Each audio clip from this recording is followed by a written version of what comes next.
Hi, it's time for another verb of the day. Today's verb is remedy. Let's take a moment to look at some of the definitions or the ways that we use this verb. The first way you might hear remedy used is to mean to relieve or cure a disease or illness. So sometimes I feel like we hear this verb in more formal situations. So you might hear some medical professionals describing what options or what things could relieve a disease or make it better, perhaps put an end to the disease completely. A second way you hear remedy used is to mean to set right an undesirable situation. And again, when I think of this word, I think in very formal situations. As I looked for examples of this verb used in different ways, many times what came up were companies, large corporations having some type of problem, and then the article or the video going on to describe how they were going to make things right, how they were going to remedy the bad thing or the bad situation. Sometimes you'll hear this verb in this second definition also used in connection with legal matters, right? Where someone has been injured or wronged, right? And we're going to talk about how do we make that situation better legally. Now, you should know the verb remedy is a regular verb. To make the progressive form of this verb, all you need to do is add ing to form remedying. The past tense and participle forms of this verb are going to require a small spelling change. So here our verb remedy ends with a consonant D and then the letter Y. And when we go to add other suffixes, except a suffix that starts with the letter I, we're going to drop the Y, add I before the suffix. So here you see remedied spelled R-E-M-E-D-I-E-D. And you might have noticed as I was saying that past tense and participle form of the verb, I just made a D sound. The reason for this is remedy ends with a vowel sound. It ends with a long remedy, right? So this means, because vowel sounds are always voiced, that my past tense ending is just going to make a D sound. And I'm not adding an extra syllable as I say it. So the past tense and participle forms, again, should sound like this. Remedied, remedied. Okay. You might be happy to know there are no additional phrasal verbs for us to study, so we'll move on and practice using our verb of the day in a couple different verb tenses. Today we're going to practice the past progressive, which is also known as the past continuous, and we'll talk about the present perfect. Let's start with the past progressive. We use this verb tense to talk about an action that was ongoing during a certain time period in the past. Sometimes we're using the past progressive to note that one action was continuing or was progressing when another action interrupted it. That interrupting action is frequently just in the simple past tense. Okay? Now, the reason I like saying past progressive with this verb tense is that I tell my students to see the two P's, past progressive, and remember that you're going to need two parts to make your verb. So we're going to use a past form of be, and then we're going to use the ing form of the verb. Now, because be is such a special verb, I do have to pay attention to my subject. Be is the only verb where we have two forms of the past tense. So if my subject is I, he, she, or it, I'm going to use was, W-A-S. But if my subject is you, we, or they, then I'm going to use were. Okay? So to make past progressive, again, we'll have subject, we'll have was or were, and then we're going to have that ing form the verb. You can see that in my first example. They were remedying the situation with vouchers for free meals and hotels. I saw a sentence very similar to this, talking about an airline and some travel delays that they were having, and how many passengers were calling and using social media to complain about what a horrible event they were experiencing. So here's that undesirable situation. To make things better, right? Here's what the company's doing. Okay, have a free meal. You can have a free hotel, right? Trying to make that undesirable situation just a little bit better. Now let's talk about making negative past progressive sentences. Again, you've got to pay attention to your subject because the subject is going to tell us whether to use was or were. Then we're going to use not, then the ing form of the verb. You might hear the contractions wasn't or weren't used. You can see that in my example here.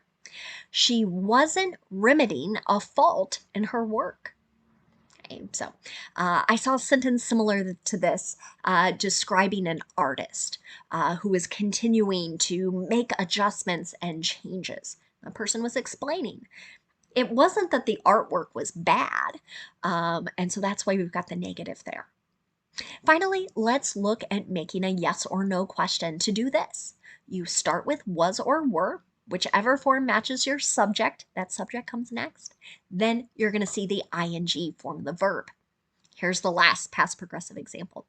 Was the company remedying the situation?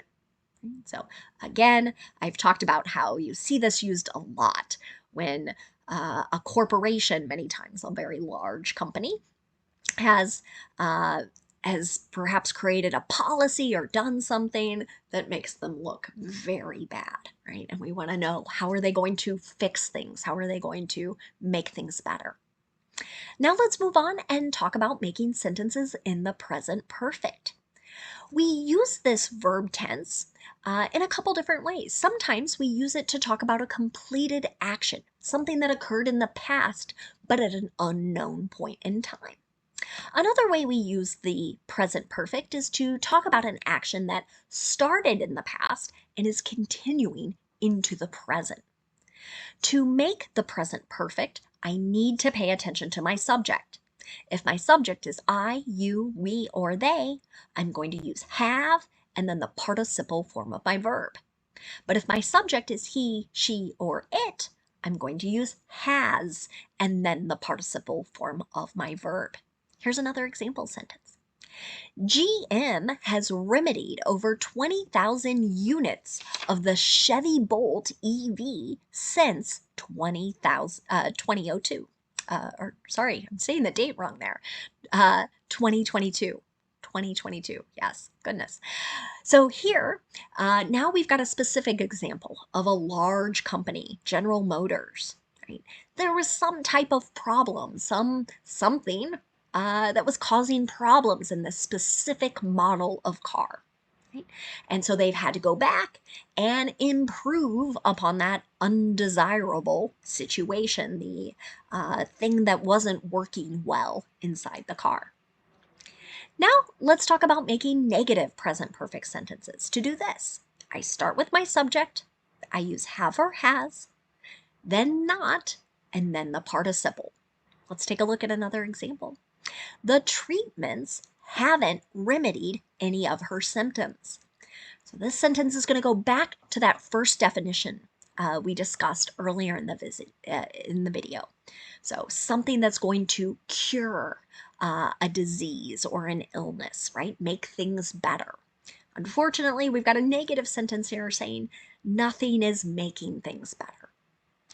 Finally, let's look at making a yes or no question in the present perfect. To do this, I start with have or has, then I'm going to have my subject, and then the participle form of the verb. Here's our last example. Has Apple remedied this issue with its latest batch of iPhones? So again, here's another example, large corporation, right? Where there's some kind of problem, an issue Again, back to that undesirable situation with something that they manufacture, something that they make. Here's a question asking, has that problem been fixed? Have things been improved upon? Now, let's take a moment and talk about today. It's really just one related word, not words. But you should know that remedy is also a noun. The noun remedy has the exact same spelling and the exact same pronunciation. When we use remedy as a noun, it can have a couple different meanings. One way to use it is to describe a medicine or some type of treatment for a disease, an injury, an illness. An example of this might be, do you ever use herbal remedies? Okay. So this is a question about using plants essentially as medicine, herbal here, instead of maybe a type of medicine that is made in a laboratory and produced by a pharmaceutical company. A second way the noun remedy gets used is to refer to a means or a way of counteracting or eliminating something undesirable, right? That undesirable, think something bad, something you don't want. An example of this might be exercise became his remedy for anxiety. So, anxiety, kind of a nervous, a very strong, sort of nervous, worried type feeling. And what the sentence is saying is exercise helped maybe counteract or reduce, maybe even eliminate that feeling, okay, for this particular person. That's not going to work for everyone. I'm not trying to give medical advice, just show us an example of how that definition might be used in a sentence. The third way you might hear the noun remedy used is again in connection to legal matters. So this would be some legal way to correct for a wrong. An example of this might be, which remedies are available to the plaintiff in this case? So, a couple examples here to maybe help us think about a legal way to correct something. Sometimes there are damages, money given to someone to correct for some type of problem or expenses that someone might have had. Sometimes a court will tell someone they must stop doing a particular action. That would be another example of a legal way to correct something.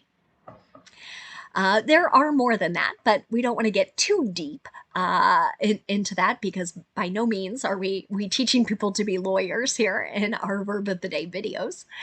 But I hope you have enjoyed learning about a new verb today. Thank you so much for watching. Have a great day.